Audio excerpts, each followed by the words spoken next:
We're going to talk about something, beyond clinical trials. We are going to talk about ARISE, which is a real world study, has got a lot of publicity, especially in India. And we are going to talk about the delivery of total control of diabetes in tune with Indian patients' needs. Now, one real world evidence, this is the financial disclosure, but one real world evidence I'd like to tell you is that this Novo Symposium, right, we are talking about Tresiba, we are talking about Fiasp, we are talking about Rhizodec, but it's actually sponsored by Mixtard, right? That's the #1 insulin product in India, right? In fact, insulin is synonymous with Mixtard, just like, Maruti is synonymous with car manufacturer in India, right? But, it's a pre-mixed insulin. We talk about basalization, we talk about basal insulin, but it's a pre-mixed insulin which is driving diabetes care in India. Why is it so, right? I mean, there are thousands of doctors who prescribe pre-mixed insulin every day. And it's very clear from our previous talk, it's the carbohydrate in our diet, right? We need pre-mixed insulin. It's not just something which, we talk about in seminars, but when we go and practice, that is what we prescribe to our patients, right? And now we talked about, the new generation of basal insulins. We are here talking about new generation of mixed insulins, and Rhizodec is the next generation of mixed insulin. And trust me, 10 years down the line, when we have an RSSDI once again in 2031 in Ahmedabad, instead of Mixtard, it's the Rhizodec which is going to sponsor the next talk. So this is the agenda. We are going to talk about a prospective real world study which is known as the ARISE trial, and I'll also talk about my own clinical experience with IDEC Aspart. Okay. So this is the study. This is the full text is as follows. So it's an improved glycemic control in people with diabetes type 2, initiating or switching to IDEC Aspart from any other anti-hyperglycemic agent in a real world setting across 6 countries. And this was presented at Australasian Diabetes Congress recently in 21. This is the study design. So you have about 1,000 patients with type 2 diabetes. They were prescribe IDEC Aspart. It's a prospective real world study, right? Which is very rare, right? We all talk about real world evidence, and if I want to generate a real world evidence, what do? I take my database, I take my EHR, EMR data and give it to some company, and they'll do the data analysis and then I'll publish it. But here we actually made efforts to do a prospective study, right? To start from a point and then look forward. I think this is something very rare, and I think it's very interesting. So this is the overall, it's a non-interventional. So non-interventional meaning again, the company or the sponsor or anybody else is not, telling the doctors what to do, right? It's the physicians who are deciding whether to give a particular, insulin or a particular dose, or discontinuing a particular insulin based on the real world scenario. It's a multi-center trial. It's a prospective trial, right? And the most important here is that it was the physician's decision to start treatment with IDEC Aspart. It's mainly adult patients. It's mainly patients diagnosed with type 2 diabetes on other anti-hyperglycemic drugs. And these patients were having HbA1c. They had an HbA1c data available for, in a recent HbA1c data which was available. So, what does this remind you? This reminds you of the type of patients that you see in your practice. So that makes it a perfect real world evidence study, because these are patients who you see in your practice. And perhaps, if you have been part of this trial, you perhaps were, because you had 6 countries. You had Australia, India, Malaysia, Philippines, Saudi Arabia, and South Africa, right? And these are countries very similar in thinking, a lot of ethnicity commonalities as well. So it's a very interesting study to really look at the data. I'll show you some very interesting tidbits, which are not part of the actual study, but, from the data, they're very interesting things. I'll just, point it out to you. The endpoints where the primary endpoint, like all diabetes trial, was the change in HbA1c, which was the obvious thing we had to look at. But then there were secondary endpoints. How many patients received reached the HbA1c less than 7? What was the change in the fasting plasma glucose? What was the change in the insulin dose requirement? Was there a change in body weight? Very importantly, what was the number of events of hypoglycemia, especially severe hypoglycemia? Was there a treatment discontinuation? they looked at exploratory endpoints like resource utilization and achieving an HbA1c of less than 7 without hypoglycemia. So these were some of the endpoints. About 1,400 patients were invited.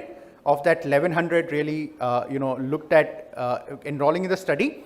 1,102 patients were started, and about 1,015 completed the trial. That is 92% completed the trial, which is, I think, kudos to the trial, because that's something again very, very interesting. Overall, if you see, average age was 58. I often do a clinical audit of my own data, and my average age of patients with diabetes is 55. Very similar, right? In fact, if I would take my own clinic's data, it will be very similar to what you see here. Average body weight was about 79-80. The duration of diabetes was about 13 years, right? The interesting point here is we are discussing onset of starting insulin 13 years after the diagnosis. Mean BMI was 29. Fasting blood sugar mean was 198, HbA1c mean was 9.8%, right? Not surprising at all, right? And you are looking at 6 countries. We all talk about, perhaps a good or bad job we are doing from India. Well, the thing is, it's the same in the 6 countries which we are looking at, right? Very similar. 35% of this group were only on oral antidiabetics. 20% were on basal insulin. There were a few patients on GLP, few patients on basal bolus insulin. Very interesting to see, right? There were patients on basal bolus insulin who were also, the physician decided that this patient should be on a, IDEC aspart, which is quite remarkable, right? So in this case, you are actually down titrating the number of insulin requirement, insulin doses, which is again something we have seen in clinical practice. There are patients of mine who were on basal bolus insulin. We switched them to an IDEC aspart with oral antidiabetics, and they are doing very well. There were about 20% on premix insulin, right? Okay. Overall, the physicians were asked what were the reasons why they were started on IDEC aspart, and the overwhelming majority was to improve the patient's glycemic control, which is, I think, the reason which every doctor should have, right? Of course, then other issue was they wanted to lower the risk of hypoglycemia. They looked at, how the physicians really prescribe IDEC aspart. So 52% doctors, they prescribed it once a day, and 47% twice a day. So Akash sir, how do you prescribe your IDEC aspart? Do you prefer once a day Rhizodec, or would you prefer twice a day in your practice? Generally, if the patient has come in grossly uncontrolled, I will rather go with twice a day. Otherwise, in some patients where only basal needs to be added, and I think that Rhizodec would be a better choice, I start with once a day. Yes, sir. Abhyuday sir, how's your practice? I would go initially with the once daily, Yeah. Obviously with the largest meal. Right. This is what in Indian construct what we are talking about. I would start, and definitely, as sir has told, that if we really want to intensify, I would go for the second dose again. Correct. Right. So I think, very, very true. I mean, so we had a divided house in almost 50-50, right? So we had 50% of doctors preferring once a day initiation, and about 47% prescribing twice daily. Again, very similar to what you see in clinical real life evidence. Now, the big one, right? The change in HbA1c. So what was the change in HbA1c from baseline? But before that, I want you to see the baseline, right? Look at the baseline. Overall it was 9.7, 9.8%. India, it was 9.8, but it was not very different in other countries, right? Australia also, it was 9%. Saudi Arabia, it was 10.1%, right? I mean, we'd say that we are late in starting insulin.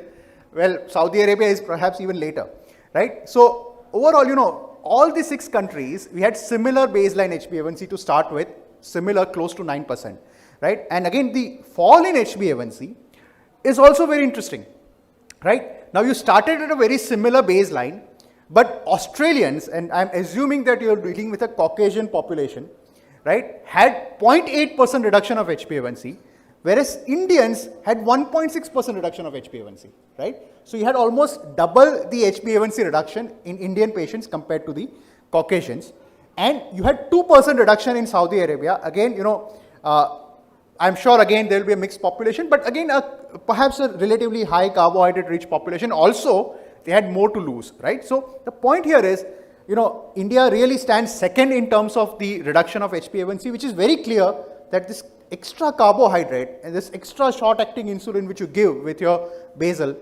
really works for Indian patients. So it's something, really worth looking at. And, if you overall see the, change in HbA1c again from the baseline, depending on what therapy they were on, obviously those only on oral antidiabetics had 2% reduction on HbA1c. Even those on basal insulin had 1.3% reduction of HbA1c, but those on basal bolus insulin also had close to 1% reduction of HbA1c. Remarkable, right? So you switched a patient from 4 shots a day, perhaps, to 2 shots a day or 1 shot a day, and yet you achieved better HbA1c reduction, which is very good, right? Again, you had looked at the fasting plasma glucose reduction, and there was about, India matched the average of about 49.50, and again, South Africans had 63, reduction in fasting plasma glucose. So similar. Important to see is the risk of hypoglycemia events, and prior to starting therapy, I'll just, let you see this image, right? I'll not go into the numbers. You can clearly see from the image, left is before, right is after, right? And very clearly, EOS is end of study. So left and right, and you can clearly see across the treatment spectrum, you have less hypoglycemia. So you have better glycemic control, close to 1.5% HbA1c reduction, yet you are achieving this without hypoglycemia, which is the, I think that's the best thing, right? Again, severe hypoglycemic events were almost negligible in patients on left versus right. So in the IDEC-SPART group, you had almost negligible severe hypoglycemic events.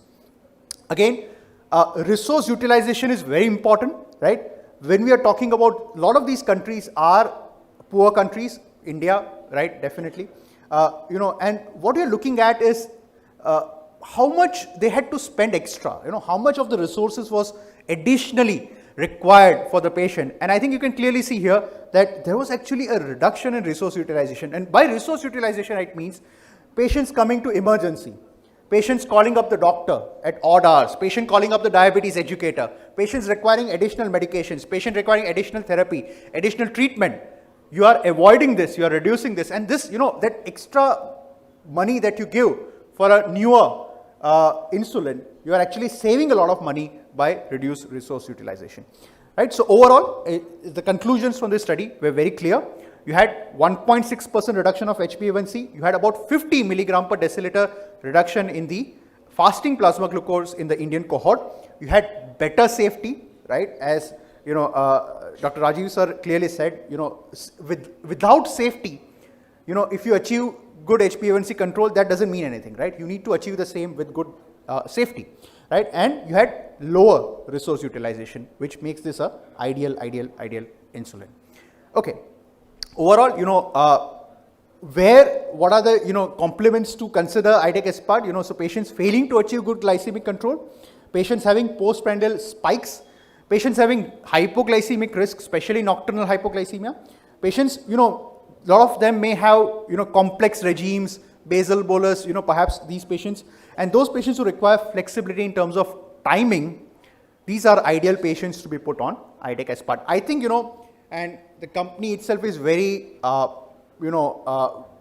perhaps very positive about this molecule, because it is very similar to what you have been using for the years altogether with this Mixtard. It's very easy to switch over to IDEC-SPART. The philosophy remains the same, the concept remains the same, the titration remains the same, the thinking remains the same, and you are able to do a much better job much easily. The guidelines, clearly the guidelines also incorporate this, and the RSSDI ESI guideline of 2020 recommend once daily IDEC-SPART as the insulin initiation of choice, apart from, of course, the various other insulin. Once a day IDEC-SPART has been recommended as a part of treatment.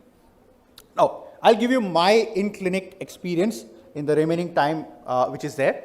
So I'll tell you how I practice. So typically, my patients who come and, typically on an average, my patients come with HbA1c of 9 and 10. And, I start them on oral antidiabetics with insulin. What we typically do is, we ask the patient to check their fasting sugar daily. and send it to us by WhatsApp, either me or my educator or somebody in my team. So the patient sends the fasting plasma glucose, fasting capillary blood glucose every day, and we titrate the dose of insulin based on that. Again, like sir said, we start it before the heaviest meal of the day, right? So if the patient's heaviest meal is dinner, we start before dinner, right? So typically we start before dinner. Recently you had this, I had a very interesting patient on IDEC Aspart who was a shift worker, right? So he had 3 different shifts. So he had a morning shift, afternoon shift, and an evening shift, and every 2 weeks the shift would change. And so would his dietary pattern, right? His heaviest meal would change, right? And interestingly, we said that, whatever is the heaviest meal of the day, you can change your insulin according to that. And very interestingly, the patient still had a very good glycemic control without hypoglycemia. So we adjust the dose of the insulin to achieve a fasting in the range of 90 to 130. Then we call the patient back. We put a CGM, right? My assistant says that you're just doing this to, boast your own ego to show that, you're having good glycemic control, but it actually works. What we do is we see the CGM, we show it to the patient, right? Look at your glycemic control. It's really good, right? This, helps to build the morale of the patient. At the same time, we are able to fine tune the glycemic control, right? So sometimes, Indian patients, we talked about fafda and jalebi in the morning. Well, in Gujarat, you will also have a fafda and jalebi in the afternoon also. It's very common, right? Tell me one Gujarati who doesn't have an afternoon snack, right? You can see there was a snack counter outside just before this, right? You can see the line over there. There's more crowd there than here, right? So, you can't miss an evening snack, but when you show it to the patient that, rest of the day you are doing fine, but this evening snack is creating a problem, often patients, choose healthier options or skip an afternoon snack. We follow up with an HbA1c, right? I'll quickly go through this. I'll just show you one of the cases because I'm short of time. So this is a 58-year-old patient who is an IT professional, male. He's having diabetes since the last 8 years. He always had a sedentary work, but now he's working from home, right? His weight is 98.4. His HbA1c is 11.1, 30.8 is his BMI. His fasting plasma glucose is 352 and post meal is 410. Blood pressure is on the higher side. Creatinine is thankfully fine.